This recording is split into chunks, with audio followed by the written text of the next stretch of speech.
Good afternoon. Sorry, I'm in my bed. I'm not being lazy, I promise. I've been helping a friend do some gardening and a bit of moving furniture and sorting out some boxes and stuff. And I've sort of like hurt my back a little bit. But I'm having a recovery day today, being chilled. I'm resting, so yes. Just to carry on from where I left off with in the bath. As you can see, I'm in one of my tranquil zones, which is my bedroom. I've got my music going.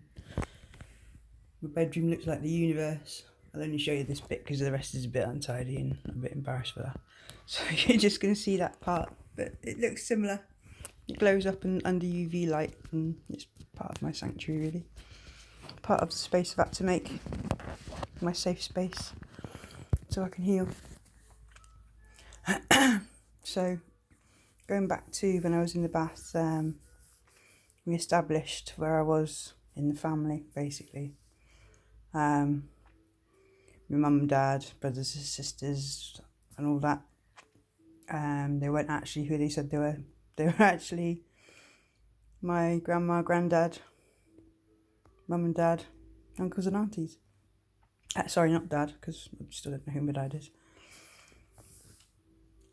Yeah, well, my dad was there really. It's the only man I ever considered my dad was my granddad. Which is where it gets confusing for me. I don't know what to call him. Larry, that was his name, Lawrence Nicholas Howard. Absolute beautiful soul, beautiful man. Big influence on lots of aspects of my life, especially the creative aspects and things like that. He taught me about nature. He basically taught me to be myself. I was never categorised into like a boy or girl type thing. I remember him getting his cane stuck up a tree and it'd be, Kaz, go up and get it, you know. He never put that sort of me in that bracket of being a girl. No, you can't do that. Girls don't do that, you know. He had me doing bricklaying and welding stuff up for him and stuff like that, you know. He taught me that I could do stuff just like any other person, really. There was equality, you know. Just because I was a girl, I couldn't do stuff, you know. Nah, he never believed that. He was always one to show me about nature, take me into the woods and show me wild strawberries, what to pick, and all the animals and things like that, what they were, trees, plants, and even to the art. Going sitting out on Start Point down in Devon. It's just off Dartmouth at the end of the River's Art as you come out into the sea. There's an old munitions factory up there, bunker, where they used to keep all the ammunition and all that, and it was one of the vantage points back in World War II, but also back along the time as well, back into the 1400s and before then, like, there's castles there and everything, and beautiful, beautiful place. And we'd go down there, go for walks down there, and he'd take me down there one day, just me and him. Flask of pea and ham soup that he'd made and some crusty French bread. And we'd sit there and we'd just sketch the coastline, you know, and drink a soup and eat a bread and just take it all in. It was lovely. He used to take us out for Sunday walks everywhere and things like that, and Sunday drives, and I used to love it. He was a beautiful man. He'd teach me about anything and everything that he could. And it's all retained here and it's great. I love it. I like to pass that knowledge on, and people that know me will know, because, you know, if we're out in the country or something like that and I'll spot something, I'll be like, oh, it's blah blah blah. And my friend Mel, she's a lovely girl, a lovely woman, lives up in Garstang. Hi Mel, love you. Yeah, she was quite surprised at the stuff I know about, and yeah, plants and trees and just all sorts of different things. I love it, but that's who I am. But yeah, we've established who these people are now. So when I start talking about my gran and my granddad, we know who they are, and my mum, my big sister, yeah, we know who they are. And my aunties and uncles now, they're not my brothers and sisters, they're my aunties and uncles. So yeah, I'm not going to go into great detail of the abuses. I'm going to go more on the psychological things,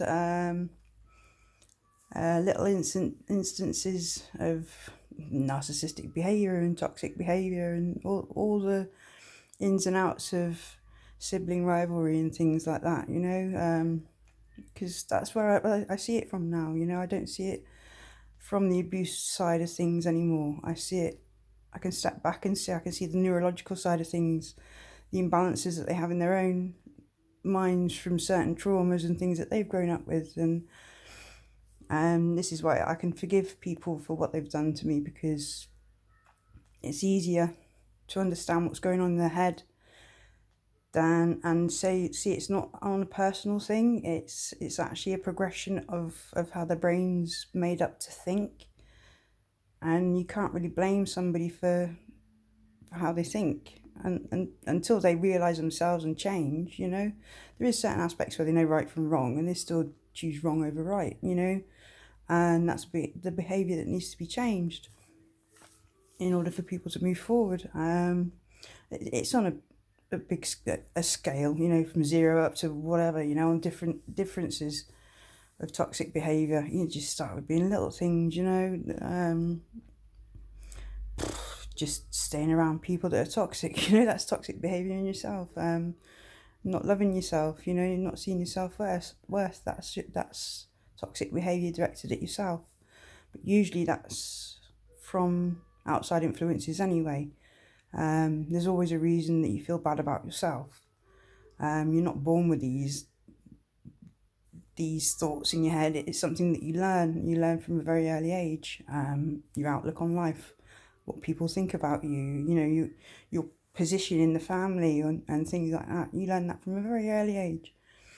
And if it's not a healthy one, then you're not going to learn healthy ways to cope about it. You know, it has a big snowball effect, and it does damage your brain growth. Certain aspects of the brain that need nurturing when you're growing. If they're nurtured in the wrong way, your brain doesn't grow properly. It doesn't form certain connections that it needs, you know, for empathy and things like that. And if you're treated in certain ways, that empathy connection is so strong. They say even when you're in the womb, you can hear the environment that you're going to be moving into. You know, when you're born, you're going to live in that environment. You can already hear it while you're in the womb. You can hear family members arguing or whatever, or being kind or whatever, you know, both sides of the spectrum. So you develop that, or start developing that while you're inside the womb. Well, this is my theory anyway. I don't know if it's true or not. I've not really looked into that because it's just popped into my head now. So it's something I need to investigate. Could be something to do with that, you know, because people are born with empathy already. So if it develops that early in the womb, you know, you can also have like that's the connection is not there in the womb straight away. It gets connected after you're born. There's all sorts of different theories and all sorts, and nobody really knows, because it's a conscious thing until you start putting, I don't know, however you look at a baby in the womb and the development of the brain, what's going on as it develops. You're not really going to know the answers to these questions. But on a spiritual level, you get people that are born empaths.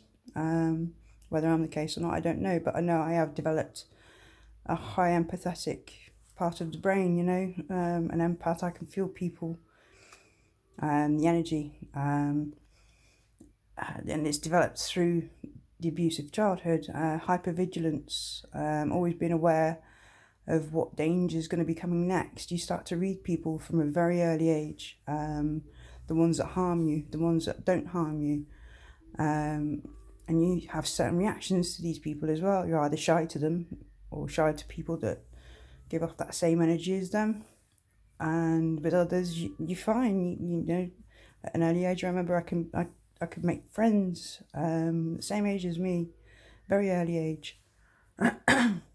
But then there'd be like older children or adults, and I'd shy away from them. Not all of them, just some of them. I just didn't get that. I felt unsafe around them. Just an instant vibe, even strangers, it's just something that I've been aware of all my life, really, but I've never really put it into practice.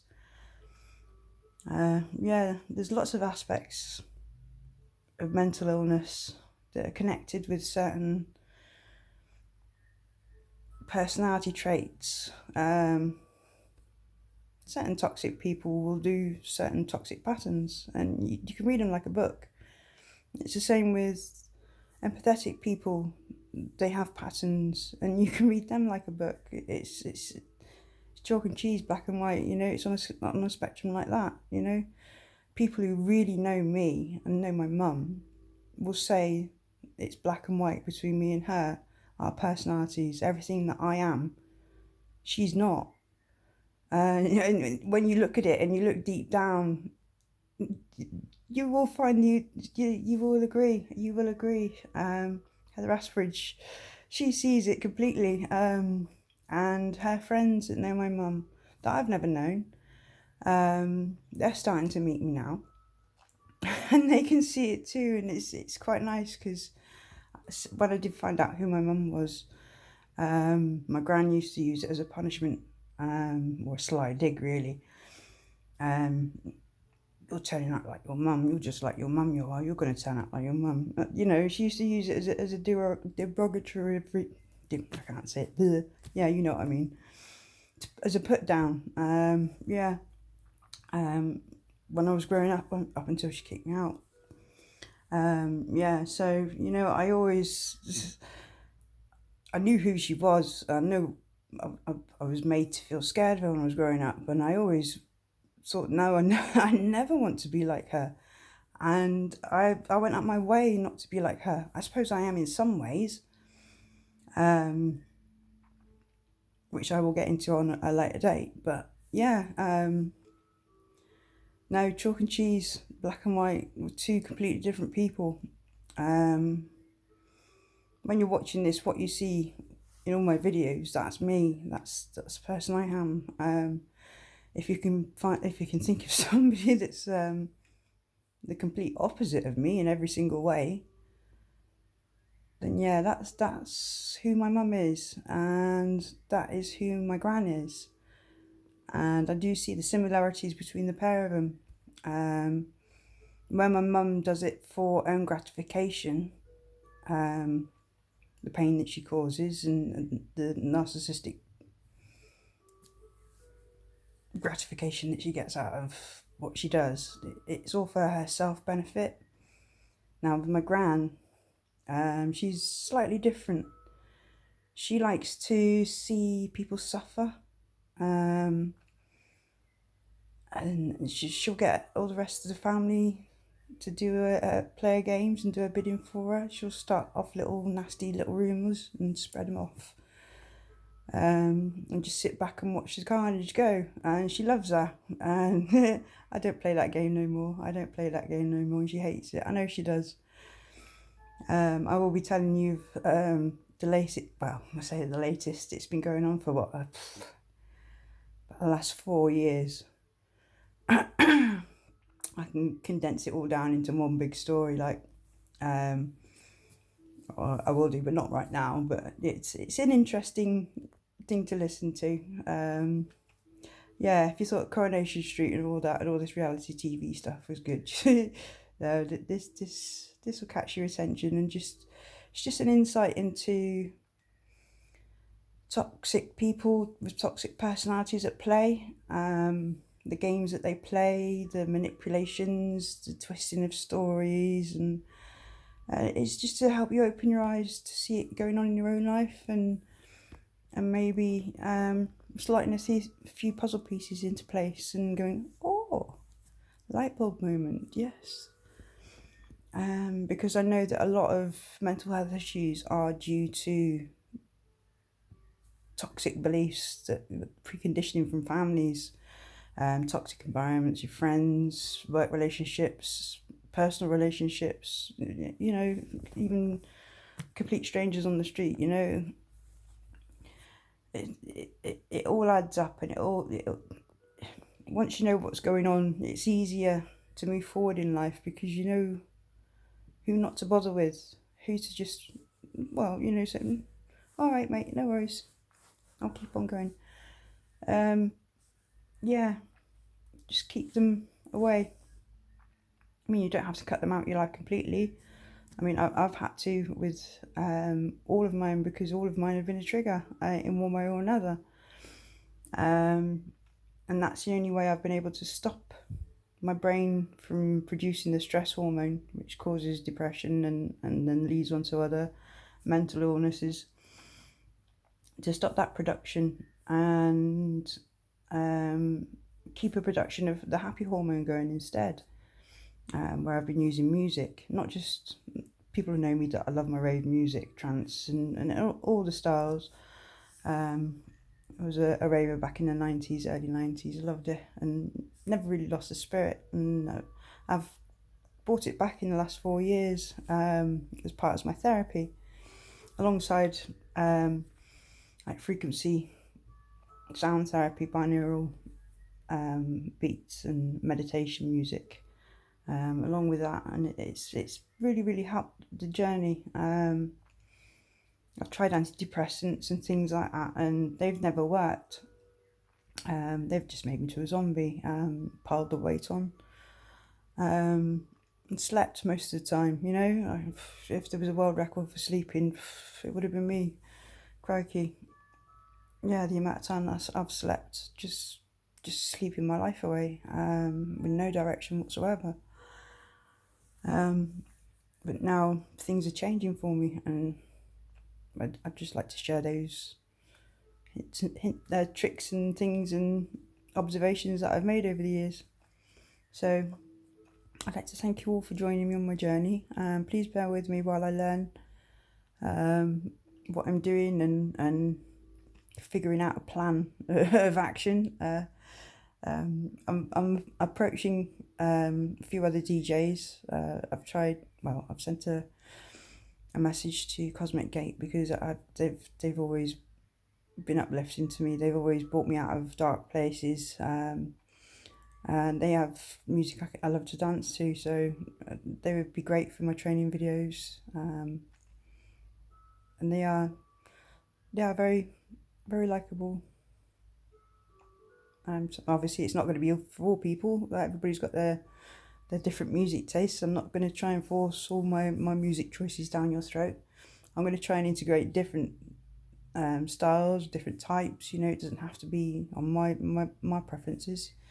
If you like classical music, I'll try and dance to classical music, you know, or do an exercise thing, or even have it in the background while I'm talking, you know. Anything that brings on a happy feeling for you. I know it makes me happy. Let's just see what makes you happy. Yeah, even have your music on in the background and listen, and just see me jumping up and down, turn the volume down, and have your music playing on the background, and just copy the moves or whatever, you know. You don't have to have any equipment or anything like that.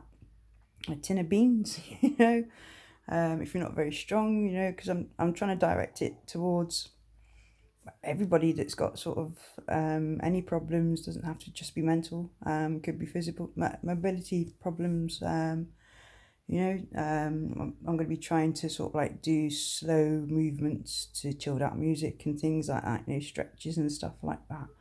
And then obviously on the rave scene, there's going to be the high energy, high impact stuff for those that are able to. But you know, don't feel that you have to join in for anything. Even if you just get a buzz out of watching me bobbing up and down, you know, it's bringing laughter into your life. I like to bring laughter in, so, you know, just sit there and have a laugh, you know, giggle at me jiggly bits. You may as well. Yeah, I laugh at them, so. But yeah, just have fun with it all. And I know that some of my content, it will trigger people. It's bound to, you know. I've gone through a lot of things, a lot of not very nice things, even just mentioning certain things can trigger people, because triggers come in all sorts of forms: smells, tastes, sounds, yeah, environments, and yeah, the weirdest things, even words. An advert on TV or something, ooh, memory. Yeah. So I won't be going into gory details. Not well. I might do it at a later date. It depends on how this kicks off. If it's going to be of benefit, then yeah. Just simply so people can relate more on a deeper level to their own experiences, and maybe even those that have never experienced it. Because obviously, if you've not experienced it, you're not going to know what it feels like. Yeah, if you walk a mile in one person's shoes, you'll know his life, So yeah, there's parts that it depends. It depends. It's still something that I find difficult on certain aspects to talk about. Sorry. My brain just decides to shut down. I can get very emotional, not angry, crying. Yeah, very tearful. I am better than what I was. There are still a few little raw things, but I'm dealing with them and moving along from them. Those will be coming out. I will be telling details of those, especially the last events in this last 4 years. Yeah, but that'll sort of like open your eyes and give you an idea of what sort of things that I've had to deal with through my life. It's the most up to date, most current, so why not? Yeah, and the rest then can come out after that. So I've no plan, I've no structure on what I'm going to do about all this. I think I keep being told go with the flow, so maybe it's just going to be a case of, instead of structuring it all into one timeline, I mean, I'm going to structure it all into playlists eventually, but for the moment, I'm just going to talk about what comes naturally, because there's things I can't force. There's things that want to come out, and as things come out, then other things will come out, the ones that don't want to be forced. It's just day by day, what feels right, and go with the flow. And thank you for being on this journey with me. Sending you all my love and healing, and like, subscribe and share. Thank you for your support, and love you all. Bye bye.